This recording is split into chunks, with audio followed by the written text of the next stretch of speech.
Messieurs, bonjour. Aujourd'hui, aux Isabelle Junot Show, j'ai une invitée tout à fait spéciale. Pourquoi? Parce que c'est une passion chez beaucoup d'hommes et beaucoup de femmes au Québec, au Canada et même en Europe. Le non-verbal en entreprise. Elle est synergologue, femme d'affaires, entrepreneur. Je vous présente Madame Linda Valade. Bonjour Linda. Bonjour Isabelle. Ça va bien ce matin? Très bien. Alors aujourd'hui, on va parler évidemment de votre firme Verum. Oui. Si vous voulez m'en parler davantage, parce que c'est une clé importante en entreprise à savoir pour les gens qui veulent en savoir davantage sur l'expertise de comment s'améliorer en entreprise sur le non-verbal. Bien, en fait, Verum veut dire tout d'abord vérité. Alors moi, je suis experte en communication non verbale. Mon objectif premier est vraiment de créer des communications authentiques. Donc, de mieux comprendre l'autre. Souvent, la communication non verbale, eh bien, on pense qu'elle est dédiée simplement à savoir ce qui se passe dans la tête de l'autre. C'est pas tout à fait l'orientation que je donne à Verum. Notre objectif, en fait, est vraiment de bien comprendre, d'aller au-delà des mots. Parfois, quand les gens sont tout à fait en lien avec nous, quand les gens sont moins d'accord mais qu'ils n'osent pas dire, parce qu'en négociation, par exemple, on va jouer des jeux, hein, on veut pas tout révéler, mais si on est observateur et qu'on regarde davantage au niveau de la posture, au niveau des gestes, au niveau du visage, aussi les micro-expressions, tout ça, eh bien, on est capable d'en savoir un peu plus et mieux connecter avec l'autre. Donc, les gens vous approchent pour mieux performer, pour mieux décoder. Expliquez-nous davantage quand on fait affaire avec Linda Valade, entre autres. OK. Ça dépend des enjeux. Bon, il y a des organisations qui, exemple, vont vouloir augmenter le niveau de satisfaction à la clientèle. Eh bien, évidemment, tout ce qui n'est pas dit mais qui est vu hein, va impacter la relation avec l'autre. Alors, je fais beaucoup de sensibilisation. Je démontre aux gens à quel point qu'on n'est pas caché derrière des faux sourires, à quel point quand on est préoccupé par autre chose en même temps qu'on est en communication avec la personne devant, eh bien, c'est visible. Et tu sais, Isabelle, ce qui est le plus impressionnant, c'est qu'on pense qu'on est caché. Et même si on n'est pas formé en communication non verbale, le fait que ton corps communique exactement de la même façon que le corps de la personne en avant de toi, eh bien, tu détectes, mais à ton insu. Alors, en résumé, ça fait que je communique à mon insu, l'autre personne me détecte à son insu et ça impacte la relation que j'ai avec l'autre. Donc, j'oriente les gens beaucoup plus dans une communication qui est en lien avec la personne, laisser tomber ce qui se passe dans la tête, toutes les fois où on est dans notre tête, on se dit « Ah, je me prépare pour cette question-là, mais toi, ça doit t'arriver dans le domaine d'expertise que tu es. » Eh bien, les gens, en fait, c'est de ramener les gens dans l'instant présent et communiquer dans une communication qui est plus authentique. Mais Linda, avec les médias numériques, vous ne pensez pas que l'employeur, exemple, quand on vient pour une entrevue, c'est déjà votre pedigree, il a déjà fait une recherche sur vous. Souvent, il fait déplacer beaucoup de candidats presque pour rien. Il y a une expertise, on dirait, du non-verbal maintenant avec Internet. On dirait que les gens savent un peu tout de nous. Ah, ouais. Non, c'est faux de croire que... Bon, il y a deux choses. La première chose, c'est ce que je disais, on détecte déjà notre insu. Donc, on le fait inconsciemment. Moi, j'amène les gens à le faire consciemment. Par exemple, si tu me regardes davantage de ton œil droit, donc je sais que tu es plus en analyse d'informations que je te donne. Si l'augmentation des clignements de paupières se fait de plus en plus nombreux, mais je sais qu'il y a peut-être un stress qui est en train de s'installer chez toi. Donc, je peux réorienter tranquillement la communication pour qu'on soit dans un climat de confort. Maintenant, ça, c'est ce qu'on fait. On peut le faire inconsciemment, mais on comprend que si on le fait consciemment, on augmente énormément. Exactement. Okay? Mais le sourire, Linda, est-ce que les gens, on dirait, en affaires, quand ils sont confiants, ils ont la belle montre, la belle posture, ça l'aide un peu. Est-ce que ça l'impressionne davantage? Est-ce que c'est le discours ou justement qu'ils se présentent fièrement? Est-ce qu'on juge peut-être ces gens-là davantage, vous pensez? Moi, je pense qu'on est de plus en plus habile pour détecter le faux et le vrai. Oui. Exactement la raison, certains scientifiques pourraient peut-être l'avancer plus que moi, mais dans ma carrière, moi, je le vois, les gens sont beaucoup plus axés vers le vrai. Tu sais, dans le passé, on regardait des téléromans. Hein? Maintenant, on regarde quoi? Des téléréalités. Toute la commission Charbonne, où on veut savoir le vrai, qu'est-ce qui se passe en dessous. L'information, on a accès à l'information. Donc, les gens sont beaucoup plus axés sur, je veux savoir ce qui se passe réellement, et on se laisse moins impressionner par des impressions, des bijoux, où on est beaucoup plus, le lien est beaucoup plus important aujourd'hui, d'écrire une relation qui est authentique. Mais dans le monde des affaires, quand vous donnez des conférences, quels sont les aspects principaux que vous offrez aux gens? Vous leur dites, bon, Comment décoder? Okay. Comment avoir plus de confiance dans notre verbal, justement? OK.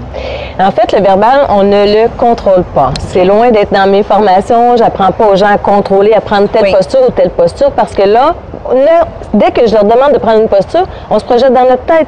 Et là, quand on est dans notre tête, on n'est plus en lien avec l'autre personne. Donc, c'est l'effet inverse. C'est que j'amène la personne à être dans un état d'esprit qui est dans celle où, qui va bénéficier, en fait, qui va être beaucoup plus optimal dans la relation. Et le corps, lui, communique constamment, mais il communique constamment, justement. On ne dit pas le corps, souvent on entend les gens dire, ah, ben votre corps vous a trahi. Donc, je suis désolée, votre corps vous a traduit. Alors maintenant, c'est important d'avoir une bonne posture mentale pour être dans un état optimal. Donc, je ne dis pas aux gens de prendre telle posture. Hein. On travaille sur le mental davantage. Et la présentation aussi. Mais aussi, ce que je trouve intéressant de vos cours aussi, Linda Valade, c'est que comment se joindre à une équipe. Comment faire un tout positivement. C'est ce que vraiment les gens qui engagent ou les gens qui sont à la tête de grandes compagnies veulent vraiment des personnalités qui vont vraiment bien s'entendre et performer. Ça me passionne un peu, ça d'en savoir davantage. Oui, exactement. Mais je travaille aussi avec un modèle de préférence cérébrale qui s'appelle Herman, qui me permet de bien comprendre les structures mentales. Donc, de savoir de quelle façon la personne organise ses pensées, de quelle façon la personne va prendre ses décisions, ses stratégies. Et là, il y a 4 grandes familles. Donc, oui, effectivement, quand on connaît l'intelligence globale de l'équipe, individuellement et collectivement, bien, ça nous permet de performer davantage. Et comment instaurer plus de positif dans les équipes de travail, justement? Mais d'abord, il faut aller chercher un noyau de confiance. Tout se base sur la confiance. S'il n'y a pas de confiance, les gens vont garder des jeux, vont jouer des rôles, vont être en position haute, en position basse, en méfiance. Ils vont quand même être quand on est en stress, on n'est jamais dans l'authenticité. Ah oui. OK? Quand on est en stress, on joue un jeu. Exactement. Donc, il faut faire tomber le stress et pour ça, ça prend un climat de confiance. Donc, on travaille beaucoup sur la confiance dans l'équipe, sur les communications qui sont authentiques et ensuite, on peut optimiser la force de... Mais Linda, parfois, notre interlocuteur nous agresse est très négatif. Comment contrer cette énergie et de garder notre calme physiquement? OK. Premièrement, et c'est sûr, dans une courte entrevue, c'est un peu complexe à expliquer, mais je te dirais qu'on est acteur dans la communication de l'autre. Donc, si l'autre personne nous agresse, de quelle façon moi je l'ai regardé? Comment est-ce que je peux transformer ça? Si j'en prends 100% la responsabilité, et j'avoue que c'est pas toujours facile, mais si je joue le jeu, si je fais, OK, le regard de l'autre, j'en suis responsable. Comment je fais pour le transformer? Eh bien là, j'en suis responsable à 100%. C'est peut-être pas agréable, mais en même temps, ce qui est magique, c'est que ça me donne 100% de pouvoir. Donc, si tu me regardes de façon plutôt négative, eh bien moi, je vais me poser la question, qu'est-ce que j'ai fait? Qu'est-ce qui est arrivé pour? Et je vais transformer ça. Et c'est là que je prends de l'ascension. C'est là qu'on devient un leader inspirant. On est un leader inspirant quand on est capable d'avoir un impact. Sur la relation entre moi et l'autre et non pas juste sur ma façon d'agir. C'est ça, de ne pas laisser l'autre nous dominer. Et voilà. Voilà. Mais toujours me sentir dans un aspect positif. Oui, pas un but de contrôler, mais... Oui, exactement. C'est comme quand vous avez donné des formations au SPVM, dans les caisses des jardins. Est-ce qu'il y a un client que vous aimeriez vraiment aller justement dire, prenez des cours avec Linda Valade dans non-verbal? Mais je vous dirais, en fait, c'est dans tous les domaines. Hein. J'ai enseigné beaucoup aussi dans les milieux, les hautes directions d'école, dans différents milieux. En fait, dès que les gens ont à cœur d'optimiser la relation, d'aller chercher...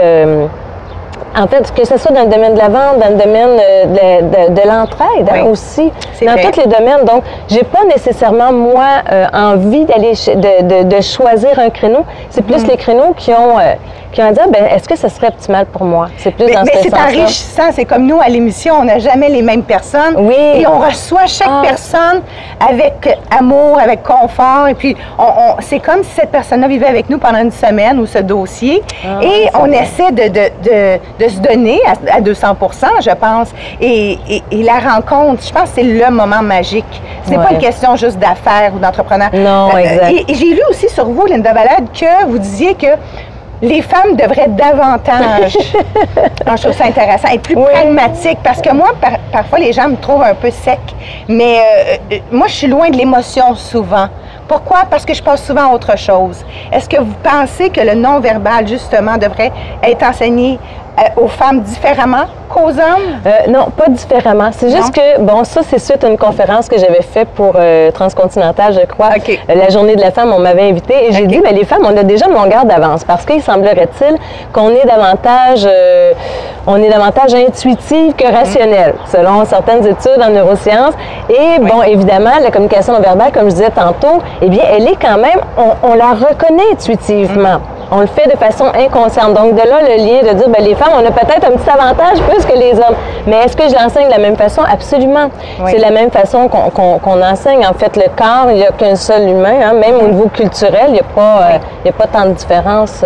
Et le non-verbal aussi, quand vous dites les mains, qu'est-ce qu'on peut faire pour dire « je suis ouverte à la conversation » ?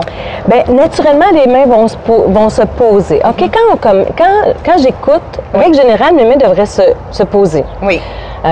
Quand je parle, elles devraient s'activer. Si elles ne bougent pas, Isabelle, en fait, c'est que ta personne est peut-être un peu inconfortable. Parce qu'habituellement, l'humain, quand il communique, il faut savoir, hein, si vous avez une chose à retenir, retenez celle-là. L'humain, quand il communique avec des mots, la façon qu'il dit les mots et tout le corps. Alors, quand le corps ne bouge pas, c'est qu'il y a quelque chose qui est contrôlé dans la tête. Oh, je bouge pas, je suis timide, ça va pas bien, je suis pas confortable. OK? Habituellement, le corps devrait bouger. Alors, les mains, on n'a pas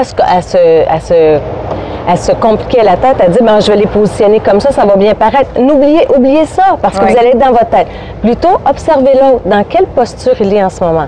Eh bien, si ses mains se dirigent vers vous, c'est qu'il a envie de communiquer avec vous. Alors que si les mains se redirigent vers moi, c'est possible que je garde pour moi pour l'instant. C'est pas nécessairement, je suis fermée, je ne veux pas communiquer. Mais si les mains reviennent vers moi, c'est que je suis moins en ouverture vers l'autre, possiblement. Mais il n'y a pas juste un item. Il faut observer, je te dirais, Isabelle, entre 4 à 7 items qui ont le même horizon, qui veut dire la même chose globalement. Et là, on a une idée davantage de la posture mentale. Mais c'est vrai qu'est-ce que vous dites, parce que moi, j'ai déjà regardé à l'époque, je compétitionnais pour le concours Miss Montréal, je regardais celle qui avait gagné avant moi, je me disais, qu'est-ce qu'elle avait plus que moi? Et donc, je me suis mise vraiment à regarder sa posture, sa démarche et aussi au micro. Vous savez, quand les gens ont à performer aussi, ils ont besoin d'un non-verbal aussi. Ils ont besoin d'habiter la scène. Oui. Et c'est ce qui fait un bon performant, un bon conférencier, un enseignant, même quelqu'un qui est dans une équipe au niveau de l'hospitalité. Évidemment, on cherche des gens qui ressortent du cadre. Mais on dirait que quand c'est des équipes, il faut qu'on soit tous unis. Est-ce que je me trompe? Bien, quand c'est des équipes, je voudrais juste rebondir sur le fait, la salle, ce que vous dites. En fait, ça revient un peu avec les bras, quand je vous disais les bras se dirigent. Quand on est confortable et quand on veut prendre la place, comme quand on est Miss Québec, bien évidemment, ou Miss Canada, c'est Miss Montréal, c'est pas grave. Miss Montréal. Quand on gagne un concours, quand on veut gagner, là, puis on admire quelqu'un, on se dit, qu'est-ce que moi je peux faire pour devenir plus femme ou être plus... que les gens comprennent mon message aussi sur scène. Vous comprenez? Quel est le langage, le ton aussi? C'est très important. Oui, mais pour l'espace qu'on occupe, ça, vous l'avez souligné, c'est très important. Quand on veut prendre l'espace, notre corps prend naturellement de l'espace. J'en prends beaucoup, hein? Approchez-vous. Mais quand je suis plus timide, vous voyez, mon corps se referme. Donc, notion de fermeture, notion d'ouverture. Ensuite, vous me dites lesquels gestes utiliser pour... le ton, moi je parlais du ton, l'intonation de la voix. Supposément que c'est dans le non-verbal. Ben oui, absolument. Oui. Donc, le ton, en fait, vous savez, le non-verbal, vous avez très, très peu de contrôle sur le non-verbal et c'est lui qui impacte davantage l'autre et c'est lui qui est en lien avec votre émotion le plus intensément. L'intonation, vous avez un peu plus de pouvoir sur l'intonation. Il rejoint l'autre aussi, mais moins fortement que le non-verbal. D'accord. Alors, c'est toujours dans quel état d'esprit je suis. Prenez votre non-verbal, votre intonation pour observer dans quel état je suis et là, on peut optimiser plutôt que de dire je vais utiliser un ton de voix. Vous comprenez? C'est sûr que si vous prenez des cours de prise de voix en public, ben les gens vont vous dire, ben élève le son un peu, élève le ton, etc.